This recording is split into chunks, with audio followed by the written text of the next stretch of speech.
کہ جب تم نے کہا اس وقت کو یاد کرو جب تم نے موسیٰ کو کہا کہ یا موسیٰ، اے موسیٰ، لن نؤمن لک حتی نری اللہ جہرا، کہ ہم تجھ پر ایمان نہیں لائیں گے جب تک ہم اللہ تعالیٰ کو اپنی آنکھوں سے نہ دیکھ لیں۔ وہی بات آ گئی کہ مادہ پرست ہونا، اللہ پر ایمان لانا جب تک نہیں ہے جب تک اللہ پر کامل یقین نہ ہو۔ قرآن میں کیا اللہ رب العزت نے یہ نہیں کہا کہ جگہ جگہ بار بار بتایا کہ جب وہ جہنم کو دیکھ لیں گے تو وہ کہیں گے کہ کاش ہم پہلے عقل رکھتے۔ سورہ بقرہ کے اندر ہی اللہ رب العزت نے طالوت اور جالوت کا واقعہ ذکر کیا۔ وہاں پر فرمایا کہ جب طالوت کی قوم وہاں سے گزر گئی اور ان کے ساتھ جو ایمان لانے والے تھے تو انہوں نے کہا لا طاقت لنا اليوم بجالوت وجنودی، کہ ہماری تو طاقت ہے ہی نہیں کہ ہم جالوت اور اس کے جنود سے جھگڑا کر سکیں۔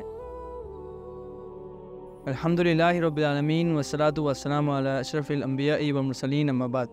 السلام علیکم ورحمۃ اللہ وبرکاتہ۔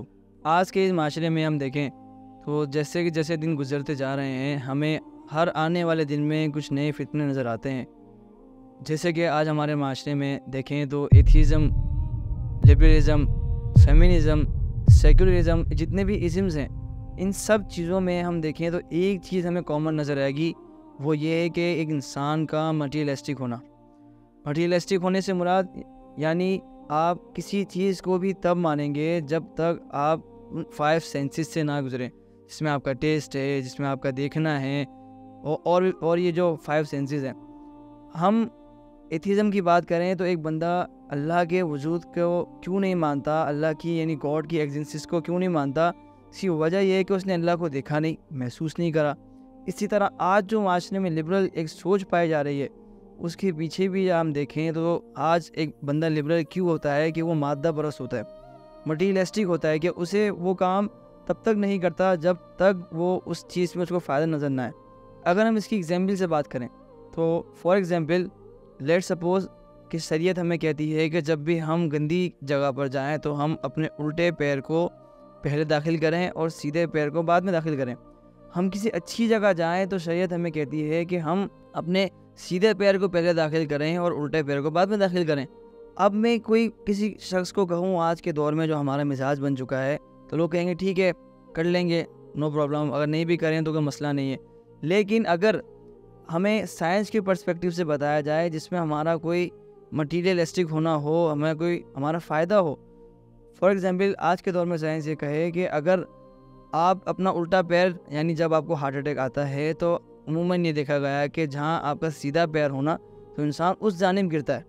اب گندی جگہوں پر شریعت نے کہا جیسے واش روم ہے کہ آپ اپنا الٹا پیر پہلے داخل کریں اور سیدھا پیر بعد میں داخل کریں، تو اٹ مینس کہ آپ کو اللہ نہ کرے اس وقت ہارٹ اٹیک آتا ہے تو آپ گندگی کی جانب نہیں گریں گے، آپ واش روم سے باہر گریں گے۔ اسی طرح مسجد کی مثال لیں تو آپ مسجد کے اندر گریں گے، مسجد کے باہر نہیں گریں گے۔ اب ہم دیکھیں گے کہ اب ہمارا فائدہ ہے تو اب ہم اس میں عمل کریں گے۔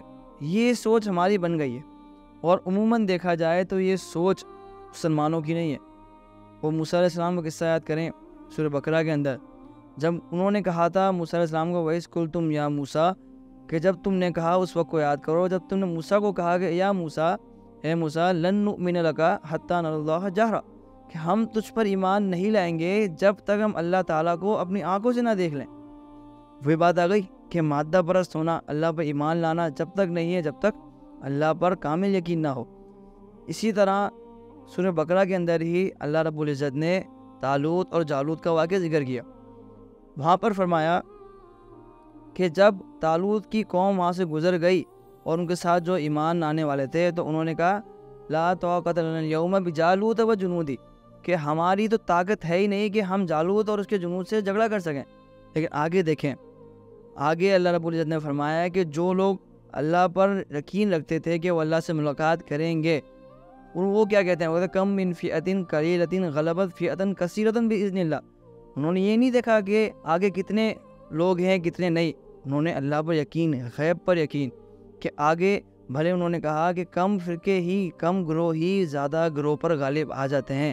یہ سوچ، یہ تھنکنگ ہمارے مسلمانوں سے جاتی جا رہی ہے۔ آج کیوں ہم عمل نہیں کرتے؟ آپ کو کہا جائے نماز پڑھیں، آپ کو ثواب ملے گا، ثواب تو ان اٹ سیلف مجھے محسوس نہیں ہو رہا۔ آپ کو کہا جائے کہ فلاں کام کریں آپ کو جنت ملے گی، جنت مجھے دکھ تو نہیں رہی یہاں پر، یہی تو صبر ہے۔ اگر قرآن میں کیا اللہ رب العزت نے یہ نہیں کہا کہ جگہ جگہ بار بار بتایا کہ جب وہ جہنم کو دیکھ لیں گے تو وہ کہیں گے کہ کاش ہم پہلے عقل رکھتے، اب تو غیب تو واضح ہو گیا، اب تو سب نظر آ گیا، تو کیا فائدہ ہوا؟ یعنی یہ غیب پر ایمان ہی اصل ہے۔ اور یہی اللہ رب العزت نے مومنین کی صفات قرآن میں کئی جگہ ذکر کی ہے۔ ایک جگہ تو یہ بھی فرمایا کہ یؤمنون بالغیب، کہ وہ غیب پر ایمان لاتے ہیں، اور ان لوگوں کو خوشخبری ہے اللہ کے نبی کی۔ میں آپ کو ایک حدیث سناتا ہوں۔ اللہ کے نبی ایک دفعہ کچھ تابعین بیٹھے ہوئے تھے، انہوں نے ابو جمعہ سے کہا کہ آپ ہمیں کوئی حدیث سنائیں۔ انہوں نے کہا میں آپ کو ایک حدیث سناتا ہوں کہ ہم ایک دفعہ عبیدہ بن جرہ کے ساتھ ہم بیٹھے، اللہ کے نبی کے ساتھ ہم بیٹھے ہوئے تھے، اور عبیدہ بن جرہ ہمارے ساتھ تھے۔ تو اس ٹائم پر اس صحابی نے پوچھا کہ کیا ہم سے بہتر بھی ہے کوئی اس دنیا میں، کیونکہ ہم نے آپ کے ساتھ غزوات لڑے ہیں، ہم نے آپ کے ساتھ تکالیف کو سہا ہے۔ تو اس ٹائم پر اللہ کے نبی نے کہا کہ ہاں وہ تمہارے بھائی ہیں جو ابھی تک انہوں نے مجھے نہیں دیکھا، اور وہ آئیں گے اور وہ مجھ پر غیب پر ایمان لائیں گے، اور تم سے بھی بہتر ہے۔ سوچیں، یہ ہے غیب پر ایمان لانا۔ ہم اپنا کامل یقین رکھیں، جب تک ہم پہ کہ یقین نہیں ہوگا ہم اللہ رب العزت کی اس طرح قریب نہیں آ سکتے جس طرح صحابہ تھے۔ نفاق کے بھی علامات میں سب سے پہلی علامت یہی ہے کہ وہ اللہ تعالیٰ پر کامل یقین نہ ہو۔ تو اللہ تعالیٰ سے دعا ہے کہ اللہ تعالیٰ ہمیں صحیح معنوں میں عمل کرنے کی توفیق عطا فرمائے۔ السلام علیکم ورحمۃ اللہ وبرکاتہ۔